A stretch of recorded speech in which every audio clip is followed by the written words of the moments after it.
Olá! Hoje a gente vai mergulhar fundo numa ferramenta jurídica que, olha, é essencial, o agravo do artigo 1042 do Código de Processo Civil. Pense nele como a chave mestra para destravar o acesso aos tribunais superiores quando um recurso importante acaba barrado no meio do caminho. Bora entender como isso funciona na prática. Sabe aquela situação?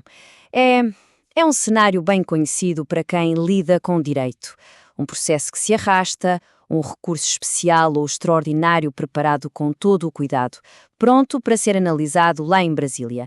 E aí, de repente, vem a notícia: o recurso foi barrado.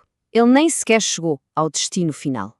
Essa decisão, essa que não admite o recurso, ela é tomada ainda no tribunal de origem. E parece que é o fim da linha, né?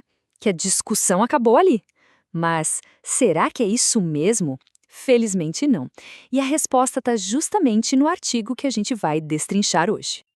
Para a gente entender bem esse assunto, nosso caminho vai ser o seguinte. Primeiro, a gente vai ver o que é exatamente esse recurso superior bloqueado. Depois, vamos apresentar a solução, o tal do agravo. Na sequência, vamos falar da simplificação que a lei trouxe em 2016, uma mudança e tanto. Daí, a gente vê como se protocola um agravo hoje em dia.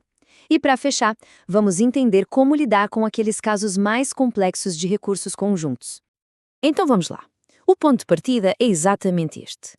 O momento em que a porta para a mais alta instância da justiça, que parecia aberta, de repente se fecha. Ok, vamos imaginar o cenário. Um processo termina na segunda instância, certo? A parte que não concordou com a decisão quer levar a discussão para cima, para o STJ ou para o STF. Só que não é tão simples assim. Existe um primeiro filtro, um porteiro, digamos. É o chamado juízo de admissibilidade. E quem faz esse filtro? O próprio tribunal de onde o recurso está saindo. Então, se o presidente ou o vice-presidente de lá entende que o recurso não cumpre todos os requisitos, pronto.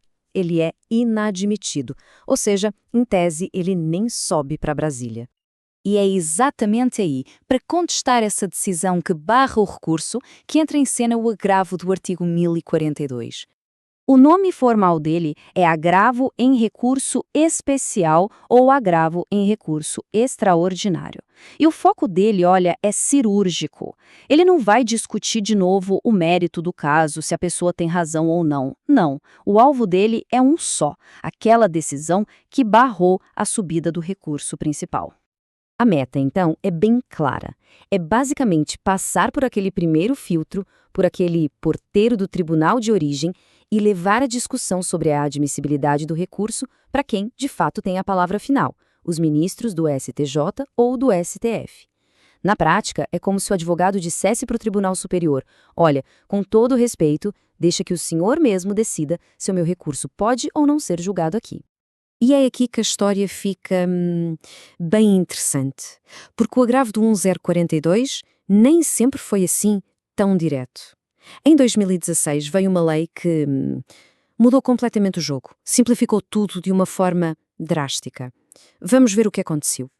Dá uma olhada nisso. De um lado, como era antes, um monte de regras, incisos, parágrafos, um verdadeiro emaranhado de hipóteses específicas. Do outro lado, o que aconteceu depois da lei de 2016, tudo marcado como revogado. É isso mesmo, a legislação fez uma limpa, eliminou uma série de complexidades que só dificultavam o processo.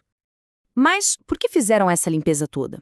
Bem, o sistema antigo era muito criticado porque ele acabava alimentando o que se chama de jurisprudência defensiva. O que é isso? Basicamente, os tribunais se apegavam a detalhes, a um formalismo excessivo para simplesmente não julgar os recursos. Eles barravam o recurso por uma questão de forma, sem nem chegar a analisar o direito que estava em discussão.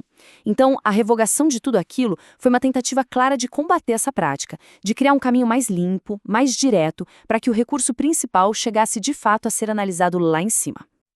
Agora, muita atenção aqui. Essa regra geral tem uma exceção que é importantíssima. Se o recurso foi barrado pelo motivo específico de que a decisão lá de baixo já seguia um entendimento obrigatório, um precedente vinculante do STF ou do STJ, aqueles casos de repercussão geral ou recursos repetitivos, aí o caminho não é o agravo do 1042. Por quê? Porque o sistema de precedentes quer exatamente isso, unificar as decisões. Nesses casos, a lei diz que o recurso correto é outro, é o agravo interno, que é julgado no próprio tribunal de origem, para que ele mesmo verifique se aplicou o precedente corretamente. Certo. Então, com essa regra mais simples, como é que funciona na prática hoje em dia? Vamos ver o passo a passo. O processo hoje é bem mais direto, olha só. A petição do agravo é protocolada lá no tribunal que negou o recurso, o de origem. Um detalhe muito importante, não precisa pagar custas para isso, o que ajuda muito a garantir o acesso. Aí, a outra parte, que a gente chama de agravado, é chamada para responder em 15 dias. Depois dessa resposta, pronto, o processo sobe direto para o Tribunal Superior, sem mais discussão ali embaixo. E tem mais um detalhe técnico, mas que é fundamental, que veio com essa reforma.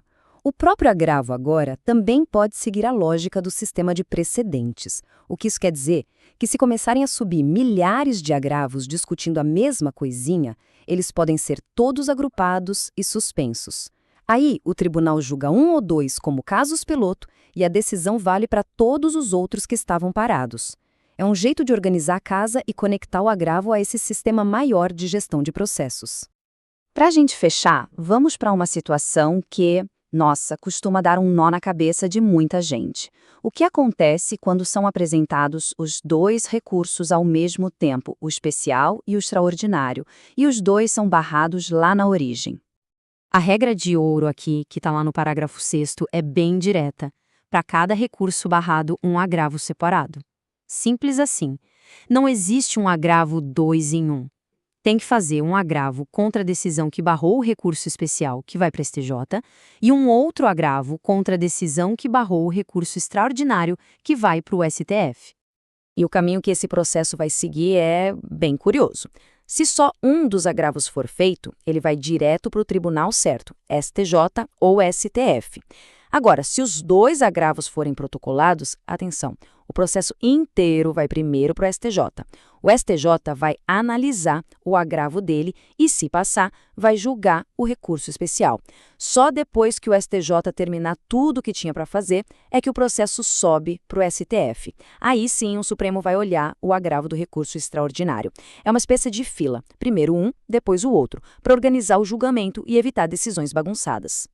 Resumindo a história toda, a grande mensagem do artigo 1042 é a da simplificação.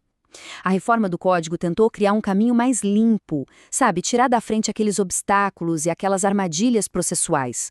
Tudo isso com um objetivo claro: fazer com que a decisão sobre admitir ou não o recurso fosse tomada por quem realmente deveria tomar, o tribunal que vai julgar o caso lá em Brasília. E isso tudo deixa a gente com uma reflexão, né? Essa simplificação toda, ela é sem dúvida um avanço? Ela garante que mais casos importantes cheguem a ser analisados de fato? Ou será que aquelas regras antigas, mesmo sendo mais complicadas, serviam como um filtro necessário para lidar com o volume gigantesco de processos nos tribunais superiores? Fica aí a questão, que é um debate clássico sobre como equilibrar o acesso à justiça de um lado e a eficiência do sistema do outro.